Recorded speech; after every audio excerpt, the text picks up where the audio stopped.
India versus Australia రెండవ match లో అయితే మన టీమిండియా చిత్తుగా ఓటమి చెవి చూసింది. ఈ రెండవ మ్యాచ్ లో ఓటమి పాలవడం వల్ల సిరీస్ లో గెలవాలంటే మిగిలి ఉన్న 3 మ్యాచ్లు డూ ఆర్ డై గా ఆడాల్సిన పరిస్థితి మన టీమిండియాకి వచ్చింది. తర్వాత 3 మ్యాచ్లు చాలా ఇంట్రెస్టింగ్ గా ఉంటుందని చెప్పుకోవచ్చు. జాస్ హేజల్వుడ్ అయితే మన టీమిండియా బ్యాటింగ్ ని పవర్ ప్లే లోనే నేలమట్టం చేసి పడేశాడు. ఈ అద్భుతమైన పర్ఫార్మెన్స్ తో ప్లేయర్ ఆఫ్ ద మ్యాచ్ ని కూడా దక్కించుకున్నాడు. మనం ముందే ప్రివ్యూ వీడియోలో చెప్పుకున్నాం, జాస్ హేజల్వుడ్ గాని ఇండియాకి వికెట్లు పడగొట్టాడా ఆస్ట్రేలియాది పై చెయ్యి అవుతుందని అనుకున్నాం. దానికి ఎగ్జాక్ట్ గా అలాగే జరిగింది. ఇన్ఫాక్ట్ మన టీమిండియా బ్యాటర్లు కూడా అంత మంచి ప్రదర్శనని కనపరచలేదు. ఒకవైపు వికెట్లు పడిపోతున్నప్పుడు చిన్న పార్ట్నర్షిప్ ని బిల్డ్ చేయాలనే ఉద్దేశం అయితే ఎక్కడా కూడా కనిపించలేదు. వచ్చిన వాళ్ళు వచ్చినట్టు పెద్ద షాట్ కి ఆడడం, వెనుదిరగడం ఇలాగే జరిగింది. దీంతో ఆస్ట్రేలియా పట్టు బిగించి మ్యాచ్ లో ఆధిపత్యం చలాయించింది. అండ్ మెయిన్లీ అభిషేక్ శర్మ ఒకవైపు వికెట్లు పడిపోతున్నా కూడా ఏమీ సంబంధం లేదన్నట్టుగా తనదైన స్టైల్లో మాసి అటాకింగ్ బ్యాటింగ్ తో అదరగొట్టాడు. కేవలం 37 బంతుల్లోనే 67 పరుగులతో కంగారు పెట్టించాడు.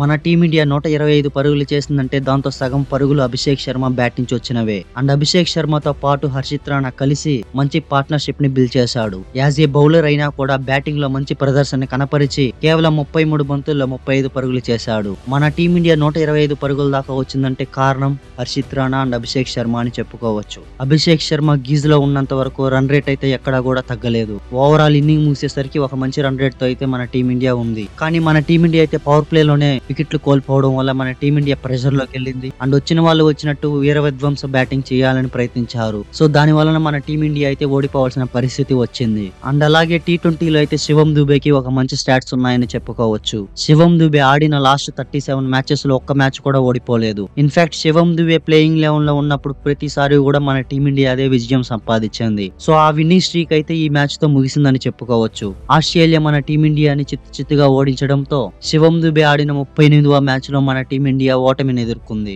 దీంతో శివం దుబేకున్న ఆ విన్నింగ్ స్ట్రీక్ అయితే పోయిందని చెప్పుకోవచ్చు. ముందుగా మనం ప్రివ్యూ వీడియోలో చెప్పుకున్నట్టు సేమ్ ప్లేయింగ్ లెవెన్ తో అయితే ఈ రెండు టీములు బరిలోకి దిగాయి. ప్రివ్యూ వీడియోని ఇప్పటికే చూడకుండా ఉంటే డిస్క్రిప్షన్ లో లింక్ ఇవ్వడం జరిగింది. ముందు ఆ వీడియో చూడండి, ఈ వీడియో ఇంకా క్లారిటీగా అర్థమవుతుంది. అండ్ అలాగే ఆస్ట్రేలియా టాస్ గెలిచి బౌలింగ్ ఎంచుకుందని మనకు అందరికీ తెలుసు. ఇక ఈ మ్యాచ్ ప్రారంభంలో పెద్ద డ్రామా జరిగింది. జాస్ హేజల్ వేసిన మొదటి బంతికే LBW వికెట్ ఇచ్చాడు అంపైర్. శుభ్మన్ గిల్ వెంటనే రివ్యూకి వెళ్ళాడు. మెల్బోర్న్ లో బౌన్సీ పిచ్ ఎక్కువ ఉండడం వలన వికెట్స్ అయితే మిస్ అయ్యింది. సో రివ్యూ రిటైన్ చేసుకుంది మన టీమిండియా. శుభ్మన్ గిల్ బతికిపోయాడు. రెండో బాల్ డాట్ చేశాడు జాస్ హేజల్వుడ్. మూడో బాల్ ఎక్కువ బౌన్స్ అయ్యి శుభ్మన్ గిల్ హెల్మెట్ కి అయితే బలంగా తగిలింది. ఈ ఓవర్ చివరి బంతిలో సింగిల్ తీసుకుని స్ట్రైక్ అయితే శుభ్మన్ గిల్లే పెట్టుకున్నాడు. మరో ఎండ్ లో అభిషేక్ శర్మ తన మాసి అటాకింగ్ బ్యాటింగ్ అయితే మొదటి బంతి నుంచి ప్రారంభించాడు. టీమిండియా అయితే అన్ఫార్చునేట్లీ 20 పరుగుల వద్ద మొదటి వికెట్ కోల్పోయింది. జాస్ హేజల్వుడ్ వేసిన ఓవర్ లో శుభ్మన్ గిల్ పెద్ద షాట్ కి ఆడగా కెప్టెన్ మిచెల్ మార్ష్ క్యాచ్ ఇచ్చి వెనుదిరిగాడు. శుభ్మన్ గిల్ స్ట్రగుల్స్ అయితే మళ్లీ T20లో కొనసాగుతూనే ఉంది.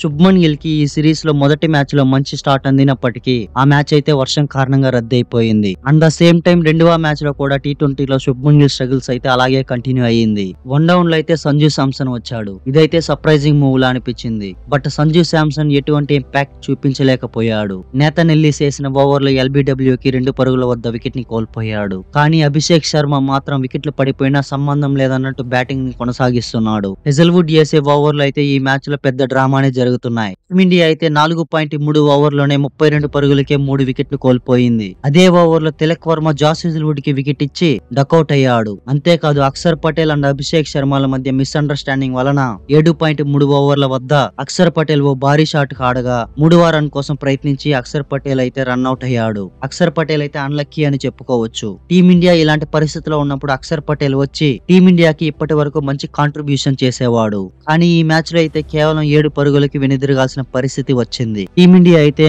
అన్ఫార్చునేట్లీ 49 పరుగులకి 5 వికెట్లు కోల్పోయింది. కానీ అభిషేక్ శర్మ మాత్రం తన మాస్ అటాకింగ్ బ్యాటింగ్ అయితే ఆపడం లేదు. తన బ్యాటింగ్ స్టైల్ అయితే మళ్ళీ అలాగే కొనసాగిస్తున్నాడు. అండ్ అభిషేక్ శర్మ హర్షిత్ రాణాల మధ్య మనం చిన్నపాటి పార్ట్నర్షిప్ అయితే చూసాం. శివం దుబే ఉండగా హర్షిత్ రాణాని పైన పంపించింది మన టీం మేనేజ్మెంట్. దానికి 100% న్యాయం చేశాడు మన Harshit Rana. As a bowler అయినా కూడా ఒక బ్యాటర్ లాగా మంచి ఇంటెంట్ తో బ్యాటింగ్ చేసి టీమిండియాకి 35 పరుగులు జోడించాడు. అండ్ ఫైనల్లీ మన టీమిండియా అయితే ఆస్ట్రేలియా దెబ్బకి 125 పరుగుల వద్ద ఆల్అౌట్ అయిపోయిందని చెప్పుకోవచ్చు.